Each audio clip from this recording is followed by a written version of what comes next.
Yo les potes, bienvenue dans cette nouvelle vidéo. On va parler de beaucoup de choses. Le mercato arrive bientôt. Qui dit fin de saison dit mercato. On va commencer par le dossier Neymar. Une incroyable porte de sortie pour Neymar au Paris Saint-Germain. Le PSG ne croit plus vraiment en Neymar comme tête de gondole de son grand projet.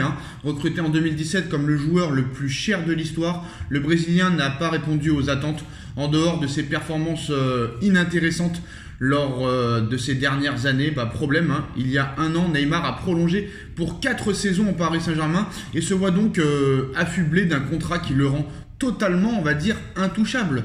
Si l'émir du Qatar est lassé par les frasques et le faible rendement de son numéro 10, lui trouver un point de chute sera une autre affaire. Et ça va être très compliqué. Un retour en Espagne est exclu pour des raisons financières et les clubs anglais capables de mettre de telles sommes n'attirent pas vraiment Neymar. Il faut dire que le meneur de jeu du PSG se sent bien à Paris. La soupe y est bonne et a fait comprendre aux supporters il y a quelques jours qu'il n'avait aucune intention de bouger sur les prochaines saisons. Mais que faire si la situation devient intenable? Lui qui se fait régulièrement siffler depuis l'élimination en Ligue des Champions face au Real Madrid, partir loin quitte à faire des sacrifices financiers alors que le mondial au Qatar semble être le dernier objectif de sa carrière, comme il l'a laissé entendre à l'automne dernier, donc la MLS est un championnat qui l'attire, 5 mois de vacances sur 12, mais pas forcément pour des bonnes raisons, c'est pas pour des raisons sportives qu'il aime la MLS, c'est parce que là-bas tu as beaucoup de vacances. Donc Neymar ayant déclaré qu'avec 4 mois de vacances, il adorait découvrir la MLS et ses avantages à ce niveau.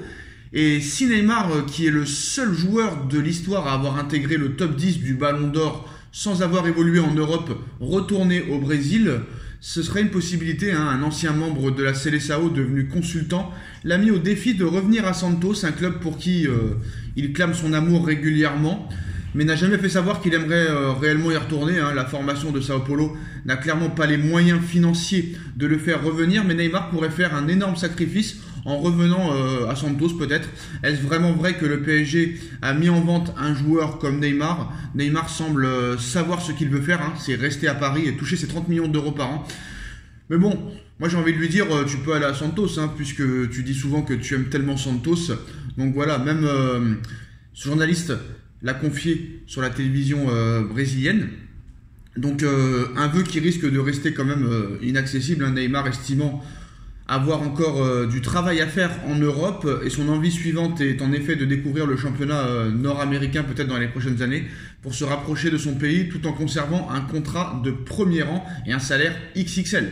Donc la porte de sortie vers Santos a donc très peu de chances concrètement de s'ouvrir et le PSG ne mise pas non plus sur un club brésilien pour libérer Neymar cet été ou même les suivants. Donc ça va être très compliqué. Je pense que Neymar va rester au Paris Saint-Germain encore quelques années. En ce qui concerne Richarlison, les postos, comme vous le savez, Richarlison était une piste du PSG convoitée par Paris l'été dernier.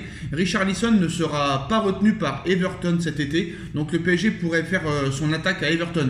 Richarlison, Moïse Kean, les Toffees ont fixé leur prix pour l'attaquant brésilien qui souhaite rejoindre un club qualifié pour la prochaine édition de la Ligue des Champions, un an après son incroyable recrutement qui a été un échec à l'arrivée. Le PSG pourrait de nouveau frapper fort sur le marché des transferts. On peut notamment s'attendre à du lourd dans le secteur offensif, bientôt privé d'Angel Di Maria, non conservé à la fin de son contrat. Son départ nécessitera l'arrivée d'un remplaçant de haut niveau. C'est peut-être même une star qui débarquera cet été si la direction ne parvient pas à conserver Kylian Mbappé. Des pistes alléchantes sont donc énumérées à l'approche de ce mercato estival. Donc de Mohamed Salah à Erling Haaland, en passant par Moïse Kean, Paulo Dybala ou encore Ousmane Dembélé, tous sont annoncés dans le viseur du Paris Saint-Germain. Et si l'on remonte à l'été dernier, le nom de Richarlison s'ajoute à la liste. L'attaquant d'Everton a en effet les faveurs de Neymar, par exemple, lequel aurait glissé la piste de son compatriote à ses dirigeants l'été dernier. Reste à savoir si Paris est toujours sur le coup. Si l'intérêt persiste, le club de la capitale serait ravi d'apprendre que le Brésilien de 24 ans ne sera pas retenu et pourrait être moins cher que l'été dernier. Donc selon les informations du Football Insider, Everton envisage de rebâtir son effectif pendant le mercato estival. Et pour financer ces changements, les Toffees espèrent vendre Richarlison pour 40 millions d'euros. De son côté, l'ancien joueur de Watford ne s'en plaindra pas. Le principal intéressé veut quitter Everton et a changé d'agent. Et en plus de ça, il lui a demandé de lui trouver un autre club qualifié pour la Ligue des Champions si possible. Donc le profil correspond évidemment au Paris Saint-Germain, une équipe qui lui permettra de viser peut-être des objectifs supérieurs à ceux de l'actuel 18e de Première Ligue. En tout cas, la piste Everton, la piste Richarlison revient à la surface pour le PSG qui est toujours intéressé par Ousmane Dembélé, qui sera libre dans quelques semaines. En cas de départ aussi d'autres joueurs comme Mbappé, comme Di Maria, comme peut-être aussi Icardi, le PSG pourrait frapper aussi un gros coup avec la signature d'Ousmane Dembélé, même si je pense que ce n'est pas la meilleure des idées. Les dirigeants du PSG le savent, le club est un tournant de son histoire depuis la venue du Qatar, il y a 11 ans, et pour cause. La fracture est profonde avec les supporters, et par conséquent, la saison à venir sera déterminante. Léo et Nasser planche ainsi sur le mercato dans le but de reconstruire un effectif cohérent susceptible d'atteindre l'objectif suprême de remporter cette Ligue des Champions enfin, sauf qu'on ne sait pas si Leonardo va rester, on sait vraiment que Pochettino va partir. Au contraire de l'été dernier, le PSG ne devrait pas miser sur des joueurs trop expérimentés, trop vieillards, comme Sergio Ramos ou Messi. Donc dans le secteur offensif, l'une des priorités se nomme Ousmane Dembélé. La piste de l'attaquant du Barça a été confirmée par Don Balon encore hier soir, qui croit savoir que le Qatar est prêt à casser sa tirelire au niveau du salaire pour s'attacher les services de Dembélé, dont le contrat avec le Barça expire au mois de juin. Paris pourrait lui proposer un très gros salaire. Donc en cas de départ aussi de Mbappé, le PSG pourrait totalement craquer en offrant à Ousmane Dembélé l'équivalent du salaire actuel de Mbappé dans la capitale, soit près de 17 millions d'euros par an. Don Balon est très précis en dévoilant que Paris est prêt à offrir à Ousmane Dembélé le salaire vertigineux de 17 millions d'euros annuels, une somme sur laquelle le Barça ne sera pas en mesure de s'aligner. Et en plus de ce salaire XXL, nul doute que le Paris Saint-Germain saura combler Ousmane Dembélé ainsi que son agent Moussa Sissoko avec des primes à la signature ainsi que des commissions à la hauteur des exigences du clan de l'attaquant barcelonais. Reste maintenant à voir comment le Barça tentera de contrer l'offensive du PSG, le club catalan ayant toujours la ferme ambition de convaincre Ousmane Dembélé de prolonger, mais plus que jamais, au vu de la concurrence du PSG, il sera rude pour le Barça de parvenir à un accord avec son attaquant. Pour moi, honnêtement, Ousmane Dembélé, c'est pas une bonne idée parce que voilà, il n'est pas fiable au niveau sportif. C'est un très très bon joueur. S'il fait une saison complète. Mais voilà, les blessures s'enchaînent, les problèmes extrasportifs s'enchaînent. C'est vrai que depuis l'arrivée de Xavi, ça va un petit peu mieux, mais c'est pas extraordinaire. Alors c'est vrai que Ousmane Dembélé, gratuit, c'est tentant, mais 20 millions d'euros par an, si c'est pour rester en tribune ou à l'infirmerie, c'est pas la peine. Donc maintenant, il va falloir remplacer peut-être d'autres joueurs, et surtout, si Mbappé s'en va, il va falloir prendre un remplaçant de très haut niveau. Donc sous contrat jusqu'en 2023, Mohamed Salah ne parvient pas à s'entendre avec Liverpool pour une prolongation. Si le désaccord se confirme, un départ pourrait être envisagé cet été pour éviter que Liverpool le vende gratuitement.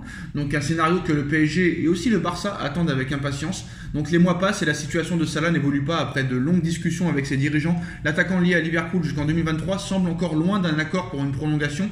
L'Égyptien ne cesse de répéter son attachement à Liverpool et sa volonté de signer un nouveau bail. Mais selon lui, la direction ne fait pas les efforts nécessaires pour le conserver. Mon avenir, je ne sais pas, il me reste un an, rappelait Mohamed Salah au magazine 442 le mois dernier. Donc maintenant, je pense que les fans savent ce que je veux, mais dans le contrat, ce n'est pas du tout une question d'argent, ajoutait Salah. Donc je ne sais pas, je ne peux pas vous dire exactement, il me reste un an et les fans savent ce que je veux. Ce que les supporters de Liverpool savent aussi, c'est qu'un désaccord définitif pourrait provoquer le départ de Mohamed Salah. L'actuel deuxième de Première Ligue pourrait décider de le transférer pour l'empêcher de partir libre l'été prochain. Donc un scénario que Paris attend avec impatience. En effet, The Telegraph aujourd'hui nous apprend que ces deux clubs, le Barça et le PSG, se sont manifestés auprès de l'entourage du Pharaon avec l'espoir de l'accueillir en cas de divorce avec les Reds. Donc du côté de la capitale française, sa signature pourrait permettre de remplacer Angel Di Maria, voire Kylian Mbappé, voire Mauro Icardi, qui pourrait partir cet été. Mais pour le moment, Mohamed Salah, tenté par ces deux autres options, n'aurait pris aucune décision. Donc le mercato va être très long, les postos. Dites-moi en commentaire ce que vous en pensez. D'autres grosses infos qui vont arriver sur la chaîne de Nono et Sacha. Dites-moi en commentaire ce que vous en pensez. On like, on partage, on commente, on s'abonne. Et on se retrouve très vite pour une nouvelle vidéo. Tchuss.